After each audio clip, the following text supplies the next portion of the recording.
인하 살아나는 서울 오피스 시장. 눈치 보던 지방은행도 예적금 금리 인하를 했답니다. 그래서 투자를 어떻게 해야 되는 거야? 부동산과 어떤 관계가 있는 거야? 어떤 전략 포인트를 가지고 투자를 해야 되는지에 대해서 한번 공부해 보도록 할게요. 여러분 안녕하세요. 월세모닝콜 세연쌤입니다. 반갑습니다. 오늘은 우리 사랑하는 소액님들과 함께 금리 인하에 대해서 좀 이야기해 볼까 합니다. 자, 금리 인하. 지금 굉장히 뉴스나 매스컴에서 많이 말하고 있는데요. 과연 그래서 금리가 인하되어서 우리에게 중요한 건 뭐죠? 그래서 투자를 어떻게 해야 되는 거야? 부동산과 어떤 관계가 있는 거야? 이 부분이 굉장히 중요한 거잖아요. 그래서 오늘은요, 금리 인하와 부동산 연관 관계. 우리 사랑하는 소액님들이 금리가 인하된 지금 현 시점과 금리가 인상됐을 때 그 시점에서 어떤 액션을 가지고 어떤 전략 포인트를 가지고 투자를 해야 되는지에 대해서 한번 공부해 보도록 할게요. 조금 어려울 수 있지만 어렵게 생각하지 마세요. 우리의 포인트는 뭐죠? 우리가 집중해야 되는 건 뭐죠? 금리 인상 인하에 따른 우리가 부동산 투자에 어떻게 적용해야 되느냐, 이 부분을 여러분들이 집중하시면 됩니다. 아시겠죠? 그럼 제가 간략하게 좀 설명을 드리고요. 우리 경매 물건을 가지고 한번 꼼꼼하게 분석해 드리도록 할게요. 지금 여러 기사에서 매스컴에서 이렇게 금리 인하 살아나는 서울 오피스 시장, 금리가 떨어졌으니까 당연히 사람들이요 대출을 받아서 이런 부동산에 투자하고 이런 액션들을 지금 취하고 있다라는 거죠. 그래서 부동산의 이런 매매 거래가 좀 활발해지는 그런 지금 현상이다라는 거를 기사에서 지금 얘기해주고 있죠. 시중은행 예적금 금리 인하 시작. 은행의 예적금 금리가 인하되었기 때문에 우리는 은행 금리보다 훨씬 더 좀 수익을 낼 수 있는 어떤 투자처를 찾게 되어 있어요. 그죠? 아시잖아요. 우리 사랑하는 소액님들 한 푼 두 푼 아껴가지고 매달 쪼개 쓰고 적금 들고 예금 들고 해도 부자가 안 된다라는 거는 이제 너무나도 잘 알고 있죠. 이 세연쌤이요. 예전에 풍차 돌리기 너무 했습니다. 하지만 그 풍차 돌리기 가지고는 부자가 되기가 어렵다라는 거를 현실적으로 알게 된 다음부터는요. 이 경매를 통해서 풍차 돌리기를 시작했습니다. 어떻게 했었냐면요. 낙찰받은 물건을 전세나 월세를 세팅하고 보증금으로 나의 투자금을 모두 회수하거나 더 나의 투자금보다 더 불려서 풀피라고 하죠. 네, 그렇게 해서 또 다시 경매로 낙찰받고 또 팔 거는 팔면서 또 시세 차익을 보고 이런 식으로 굉장히 풍차 돌리기를 많이 했거든요. 그랬더니요, 은행에 예적금 든 것보다 훨씬 낫더라고요.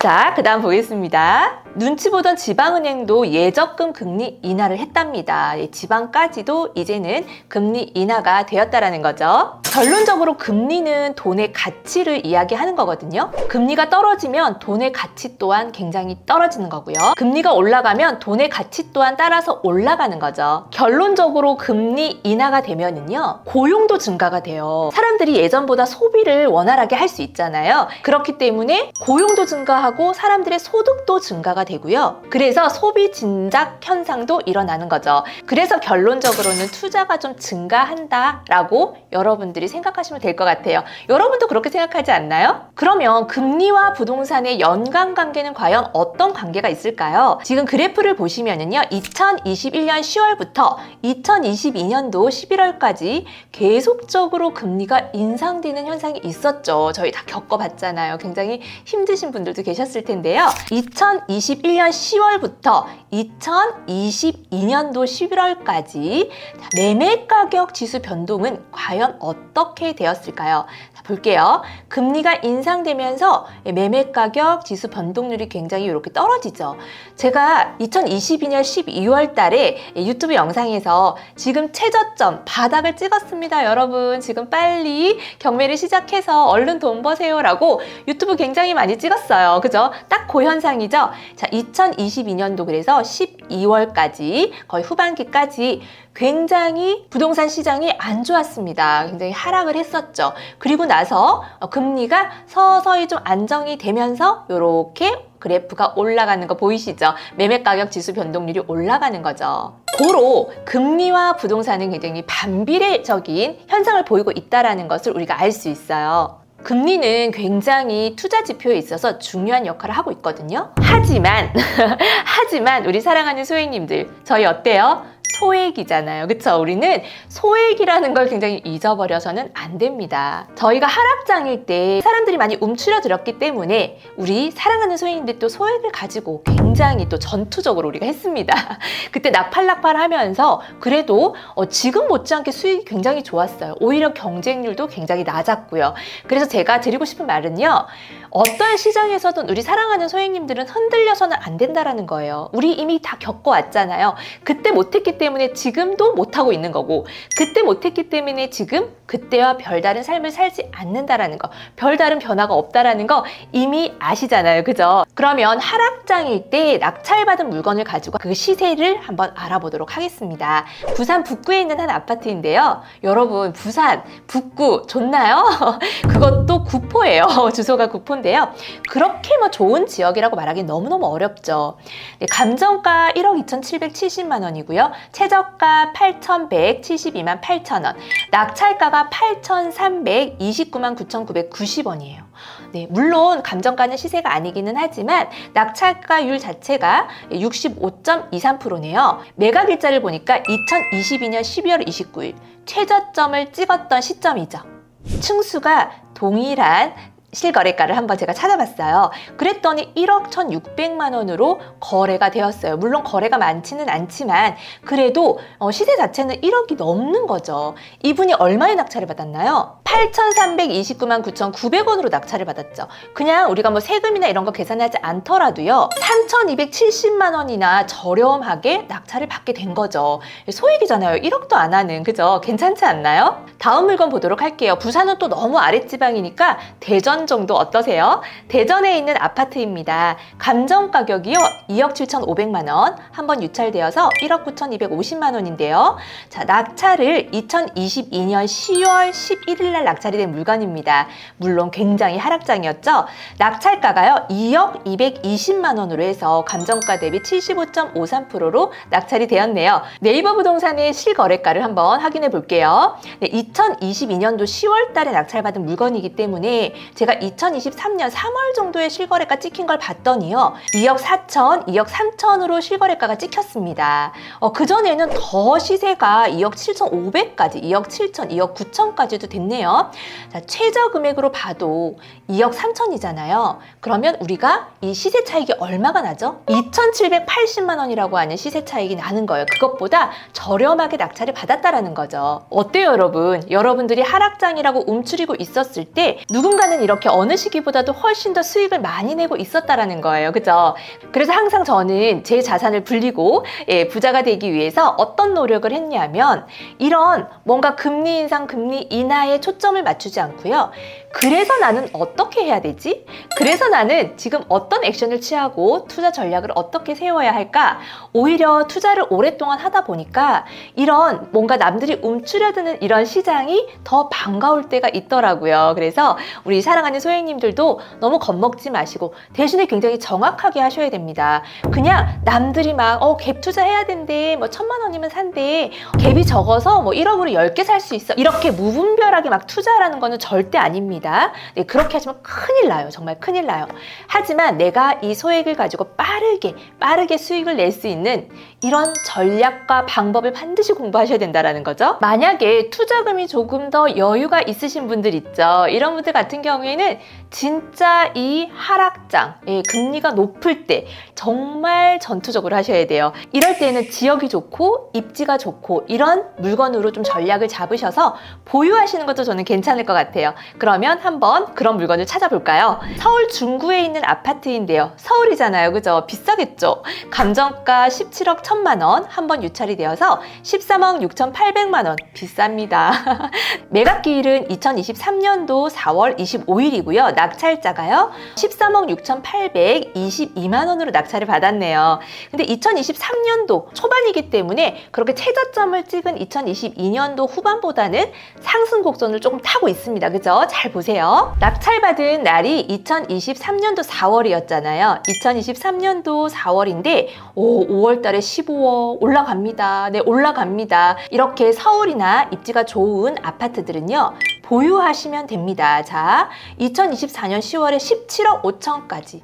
그러면 낙찰받은 금액에서 무려 시세 차익이 4억이나 나네요. 와, 괜찮지 않아요, 여러분? 그죠? 그래서 내 투자금에 맞는 이 투자 전략도 여러분들이 잘 세우셔서 짧은 시간에 빠르게 돈을 불릴 수 있는 이런 투자 전략을 금리 인하 시장, 금리 인상 시장과 전혀 상관없이 그 투자 액션을 취하는 게 너무너무 중요하다는 거죠. 그러면 다음 물건 한번 볼게요. 서울 물건은 너무 비싸니까 조금 아랫지방으로 가볼게요. 울산 남구에 있는 아파트인데요. 감정가 4억 400만 원, 한 번 유찰되었습니다. 최저가격 2억 8,280만 원이고요. 매각일이 2023년 9월 27일, 한참 상승 곡선을 탈 때죠.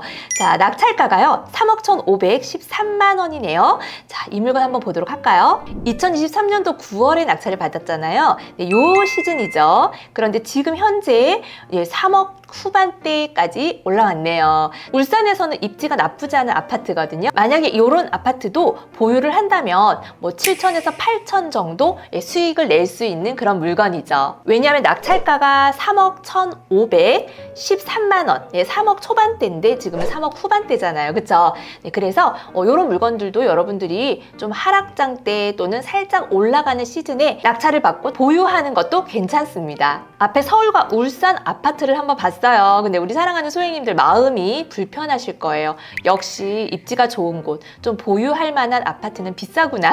그죠? 그러면 진짜 소액으로 할 수 있는 아파트를 한번 보여드릴게요. 네, 전남 영안군에 있는 아파트인데요. 감정 가격이 6,400만 원. 와, 최저 가격은요. 유찰이 되어서 3,584만 원입니다. 2022년도 11월 28일. 진짜 이때 최저점을 찍었거든요. 바닥을 찍었던 그 시점인데 많은 분들이 굉장히 덜덜 떨었어요. 그때 제가 막 저희 교육생분들은 엄청 제가 밀어붙이면서 지금 하셔도 된다고 믿고 하시라고 하면서 굉장히 제가 밀어붙였던 그런 기억이 납니다.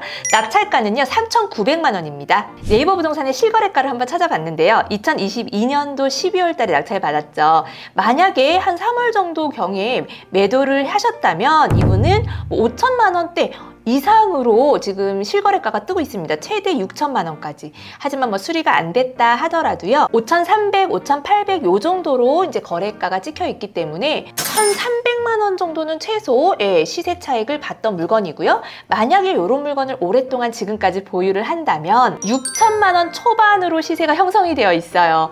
거의 낙찰가의 2배죠, 여러분. 그쵸? 지금도 거래가 굉장히 잘 되고 있네요. 하지만 2배라고 해도 우리가 한 3천만 원 정도예요. 3천만 원이면 우리가 낙팔 열심히 하면은 또 금방 투자금을 불릴 수 있는 금액이기 때문에 2년, 4년을 이렇게 좀 보유하지 않아도 되겠죠. 그쵸? 제가 좀 극단적인 예를 여러분들한테 한번 들어드리려고 이 물건을 한번 선택해 봤습니다. 이렇게 소액으로도 경매로 낙찰받아서 수익 낼 수 있는 물건이 굉장히 많아요, 여러분. 네, 어떠한 시장에서든 전혀 상관이 없다라는 거를 제가 말씀을 드리는 거고요.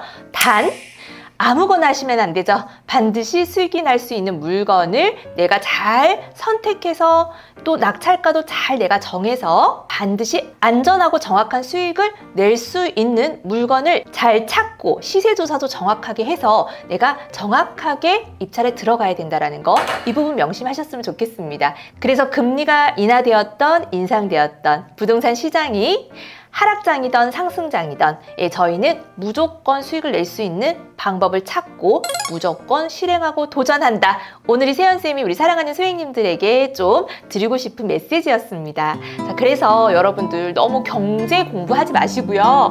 어떻게 하면 내가 돈을 벌 수 있지? 이 소액으로 어떻게 해야지 내가 어떠한 시장에서 지금 현재 돈을 벌 수 있지를 많이 고민하시고 생각하시고 실행하셨으면 좋겠습니다. 우리 사랑하는 소행님들, 오늘도 어떻게 공부되셨나요? 아마 우리 사랑하는 소행님들 오늘도 이 세연쌤과 함께 한 걸음 성장하셨을 겁니다.